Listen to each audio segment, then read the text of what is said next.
Do you struggle with fluency in English? One proven way to improve your fluency is by describing situations in detail. Let me show you how with the help of a simple real life example. This morning something unexpected happened that I just wanted to share with you. As soon as I stepped out of my house, ready to go for a walk, I heard a faint sound of a cat. It was so soft that at first I was not even sure if I had imagined it. I stopped for a moment to look around and figure out where the sound was coming from. I looked down my car, but there was no sign of any cat. The sound was coming continuously. That was when it hit me. The sound was coming from my car itself. I walked closer to the car and listened carefully.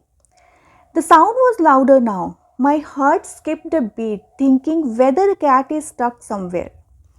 Then I opened the bonnet of the car, and to my surprise, there was not one or two, but four tiny kittens hidden inside. They were hidden so well that I wouldn't have seen them if they hadn't been crying.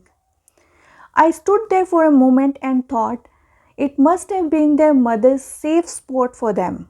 But with the engine and wires, they were not really safe. Then somehow I managed to move them to a secure place where their mother could still find them. I never expected to start my day with the rescue mission. So, this is how you can explain any situation that you might have come across. Don't think about perfection, just keep speaking. The more you practice using such techniques, the better you will become. I hope you liked this video. Thank you so much for watching. I will see you very soon with a new video. Till then, bye bye.